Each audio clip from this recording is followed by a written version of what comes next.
Hello guys. आज मैं आप लोग से फिर मैं जुड़ रहा हूँ नए टॉपिक के साथ।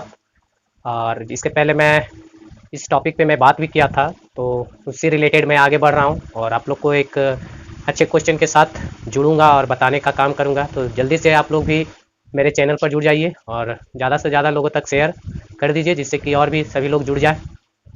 थोड़ी मैं वीडियो को लेट लेट में डाल रहा हूँ, तो थोड़ी परेशानियाँ होगी आप लोग को। चलिए, तो कोई बात नहीं, हम जुड़ते रहेंगे आप लोग से।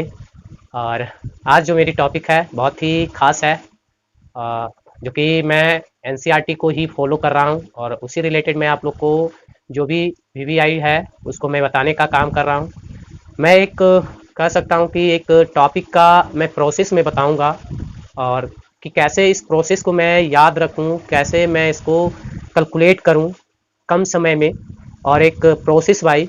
तो मैं उस चीज़ पे भी मैं ध्यान दूंगा और आप लोग को मैं बताऊंगा। और आप लोग को तो पता होगा कि अब जो टेंथ देने वाले हैं उसका फॉर्म फिलअप हो रही है। जो जो भी स्टूडेंट हैं तो ज़रूर से ज़रूर आप लोग फॉर्म फिलअप करें अच्छे से। और आगे भविष्य की कामना रहेगी कि आप लोग मेहनत ज़रूर कीजिए और अच्छे अंक लाइए, अच्छे नंबर लाइए और आगे बढ़िए। आज मेरा जो ये मोटिव है आप लोग को जो मैं बताने जा रहा हूँ एक बहुत ही शानदार है। ज़रूर जुड़िएगा मेरे चैनल से, और अगर कोई नए हैं तो वो लोग भी ज़रूर जुड़िए और लाभ उठाइए कुछ। हमारी जो अभी तक की जो मेरी जर्नी चली है, जो मेरा वन से कहा जाए तो अभी तक मैं जो कर रहा हूँ उस बीच मेरी कैसी रही जर्नी। और मैं एग्ज़ाम का लेकर अभी कुछ ऐसे भी हमारे माननीय प्रधानमंत्री जी भी बच्चों से परीक्षा पे चर्चा करते हैं, तो थोड़ी सी कुछ हमारे माननीय है प्रधानमंत्री जी हैं तो कुछ तो सीख लेनी है। और मैं बात करूंगा कि अगर कोई भी स्टूडेंट एग्ज़ाम दे रहे हैं तो एग्ज़ाम को इस तरह से भारी भरकम से सोच के नहीं देनी है। बस उसे एज ए एक अपने कह सकते हैं कि एक परीक्षा है, नाम ही जा रहा है एग्ज़ाम परीक्षा।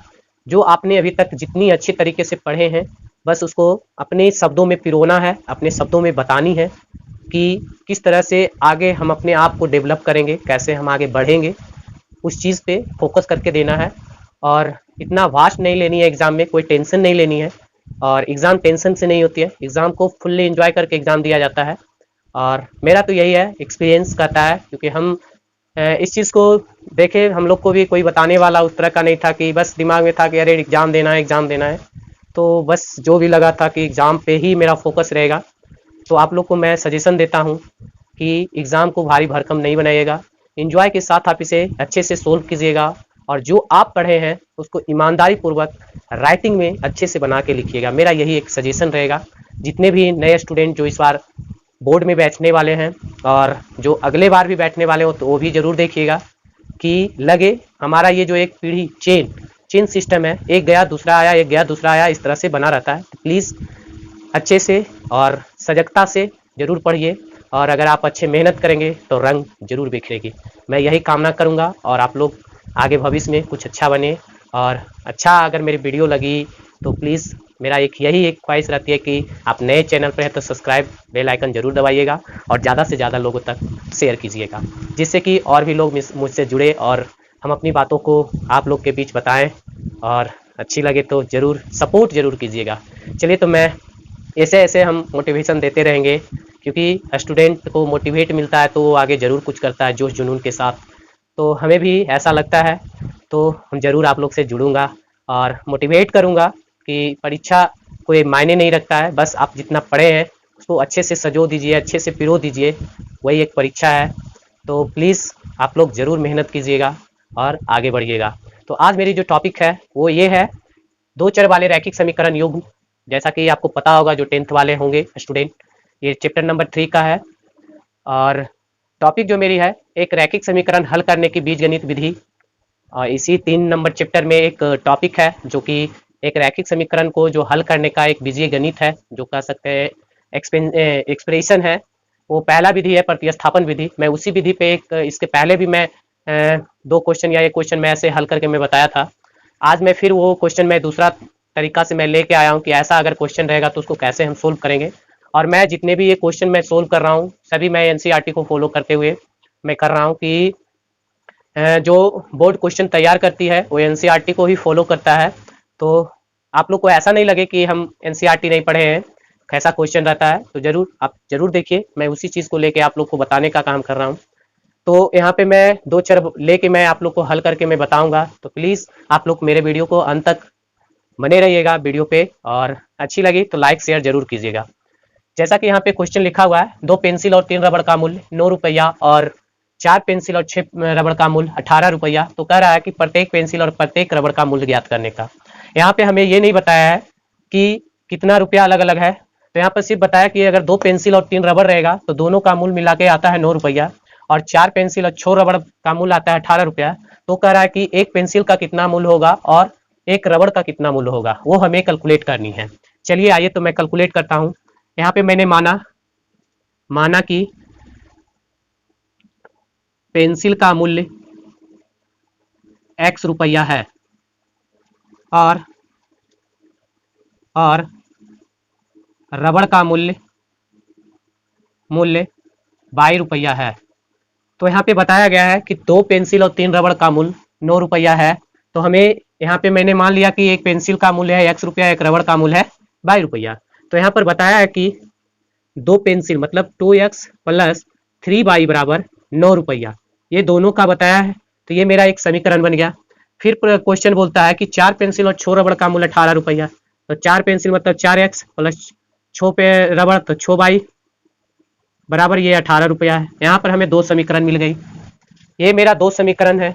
अब मैं इसको प्रतिस्थापन विधि से इसे हल करूंगा, तो जरूर आप बारीकी से देखिएगा। समीकरण 1 में हम इसको ये करते हैं, 2x बराबर 9 माइनस 3y, इसीलिए x बराबर 9 माइनस 3y बाई 2 करते हैं। और यही जो x की वैल्यू आई समीकरण 2 में हम इसको पुट करेंगे, रखेंगे। तो यहाँ पर लिखेंगे समीकरण 2 में x का मान रखने पर, तो ये मेरा हो जाएगा 4 इंटू 9 माइनस 3y बाई 2, और ये हो जाएगा प्लस 6y बराबर 18। अब इसको ये करेंगे तो ये मेरा गुना में है, तो ये मेरा कट जाएगा 2, तो ये मेरा हो गया 18 minus 6y plus 6y। Guys यहाँ पे आप देख रहे हैं जब इसको मैं कैलकुलेट कर रहा हूँ तो ये मेरा y का कैंसिल हो जा रहा है। 18 बराबर 18 है, मतलब कहने का है कि यहाँ पे y का कोई वैल्यू नहीं है। तो ये मेरा जो समीकरण बन रहा है, ये समीकरण क्या है, ये सही नहीं है। तो यहाँ पर क्या हुआ कि y हमें कोई चीज़ जो दिया हुआ है, माना हुआ है, तो वो मेरा फुलफिल मतलब ये मेरा पूरा कैंसिल हो जा रहा है। तो ये हम कह सकते हैं कि ये जो हमारा मानना है, ये जो हम ये निकाले हैं, तो ये मेरा यहाँ पे y का कोई भी यहाँ पे क्या कैलकुलेशन नहीं होगा, कोई मान नहीं होगा। इसीलिए हम x का कोई निश्चित मान नहीं पाते हैं। जब y कुछ निकला ही नहीं तो x का हम कैसे वैल्यू रखेंगे। तो ये मेरा यहीं तक आज का ये लास्ट हो जाता है, ये क्वेश्चन का यही एंड हो जाता है। तब जहाँ पे मेरा कोई वैल्यू पुट करने के बाद अगर नहीं आती है तो ये मेरा यहीं तक लास्ट होता है। तो अगर ऐसा आपको क्वेश्चन कहीं दिखे तो आप प्लीज ज्यादा आगे नहीं बढ़नी है, बस यहीं पे आएगा तो आप इसे बारीकी से लिख देनी है कि यहाँ पे अतः हमें y कोई यहाँ पे वैल्यू नहीं निकलेगा, क्योंकि ये मेरा 0 आ रहा है। और जब y का वैल्यू नहीं आया तो हमें x का भी मान नहीं पता चल पाएगा। तो आई होप आप इस तरह से कैलकुलेशन कर सकते हैं। और ऐसे ऐसे मैं और भी ऐसे टॉपिक है जो यहाँ पे मैं आपको प्रतिस्थापन विधि द्वारा हल करके मैं बताता हूँ। दूसरा जो मेरा क्वेश्चन है, तो प्लीज आप यहाँ तक इसको नोट कर लीजिएगा। और दूसरा जो मेरा क्वेश्चन है वो आप देखिए यहाँ पे। चलिए, तो आप लोग के लिए बहुत ही एक अच्छे टॉपिक है जो कि यहाँ पे आपको दिख रहा होगा कि लिखा हुआ है 2x प्लस 3y बराबर 11 और 2x माइनस 4y बराबर माइनस 24 को हल कीजिए और इससे यम का वह मान ज्ञात कीजिए जिसके लिए y equal to M X plus 3 हो। तो सबसे पहले मैं इसको प्रतिस्थापन विधि द्वारा x और y का वैल्यू निकालूंगा। तो देखिए, तो यहाँ पे मेरा दिया हुआ है 2 समीकरण, 2x प्लस 3y बराबर 11 एक समीकरण हो गया। दूसरा है 2x माइनस 4y बराबर माइनस 24 समीकरण 2। मैं प्रतिस्थापन विधि का यूज कर रहा हूँ। तो यहाँ पे मैं लिख रहा हूँ 2x प्लस 3y बराबर 11, 2x बराबर 11 माइनस 3y, इसलिए x बराबर 11 माइनस 3y बाई 2। अब यहाँ पे समीकरण 2 में x का मान रखने पर ये हो जाएगा मेरा 2 इंटू 11 माइनस 3y बाई 2 और माइनस 4y बराबर 24, ये हो गया। अब यहाँ पर मैं ये मेरा 2 कैंसिल हो जाएगा, तो ये मेरा बन जाएगा 11 minus 3y -4 equal to -24, 11 - 7 minus 24, इधर मैं ले जाऊंगा तो ये मेरा -7 बराबर हो जाएगा -24 - 11, तो ये मेरा -7 इक्वल टू हो जाएगा -35, ये कट जाएगा माइनस माइनस, बराबर आ जाएगा 35/7, तो 7 बचे 35, तो ये 5 हो गया बाई का वैल्यू, और इसी का बाई का वैल्यू यहाँ पे पुट करेंगे तो ये मेरा x बराबर मेरा लिखा हुआ है x - 3 बाई 2, तो यहाँ पर हो जाएगा 11 माइनस, तो ये हो गया 3 × 5/2, 11 - 15/2 -4/2 कट गया, तो x बराबर मेरा -2 आ गया। तो x का वैल्यू -2, y का वैल्यू 5। तो हमें कह रहा है क्वेश्चन में कि हमें कैलकुलेट क्या करनी है, तो m का वैल्यू कैलकुलेट करना है, जो कि यहाँ पे आई होप इसको आप जल्दी से नोट कर लीजिए, और मैं बस अब इसका मान निकालूंगा। तो आई होप यहाँ तक तो आपको कहीं दिक्कत नहीं आई होगी, क्योंकि मैं एक एक बारीकी से मैं बता रहा हूँ, और अगर आप प्रतिस्थापन विधि से आप जान गए तो आपको ईजी लगेगा। फिर मैं विलोपन विधि बताऊंगा, फिर ब्रज गुणन बताऊंगा, तो ये कहीं ना कहीं आपको बोर्ड में 2 या 3 क्वेश्चन जरूर आपको मिलेगा, तो प्लीज आप लोग बहुत ही बारीकी से पढ़िएगा, और आप इसे स्टेप बाय स्टेप बनाइएगा, जिससे कि आपको समझने में कहीं दिक्कत ना है। और इसमें हाँ एक चीज़ और याद रखनी है, प्लस माइनस की वैल्यू बहुत ही ज़्यादा इसमें मैटर करता है। अगर आपका एक भी कहीं दिक्कत आती है तो वो मेरा बंद हो जाएगा। तो गाइज मैं बात कर रहा था कि यहाँ तक तो मैंने एक्स और वाई का वैल्यू निकाल लिया हूँ, और अब यहाँ पे क्वेश्चन बोला है कि इसमें यम का वह मान ज्ञात करना है जो यहाँ पे दिया हुआ है। तो यहाँ पे मैं एक्स और वाई का वैल्यू पुट करूंगा और यम का मान निकालूंगा, तो प्लीज आप यहाँ तक नोट कर लीजिए, और मैं इसका बस थोड़ा सा और बचा हुआ है, तो आप जरूर जुड़े रहिए। और थोड़ी सी बस यहाँ पे जैसा कि मैं यहाँ पे वैल्यू निकाला था, एक जो यहाँ पे मैं लिख दे रहा हूँ कि बाई इक्वल टू मेरा आया था 5 और x इक्वल टू आया था -2, तो मैं यहाँ पे बाई और x का वैल्यू पुट करूंगा, तो यहाँ पर m का वैल्यू मेरा निकल के आएगा।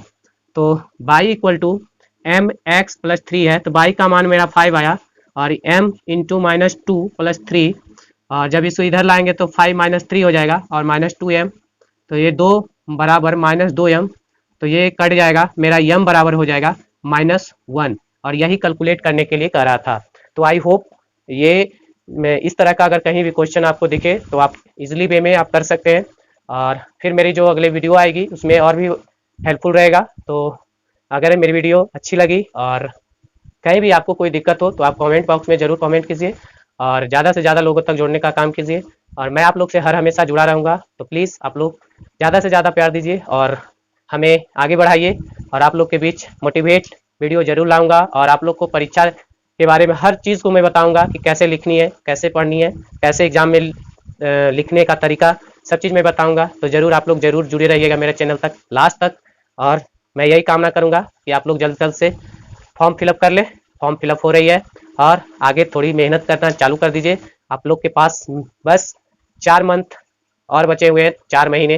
प्लीज़ आप लोग जरूर मेहनत कीजिएगा, और आप लोग की आगे जय जय होगी जब मेहनत कीजिएगा। चलिए फिर मिलते हैं अगले वीडियो में, तब तक अपना ख्याल रखिएगा, और चैनल को शेयर सब्सक्राइब करना नहीं भूलिएगा।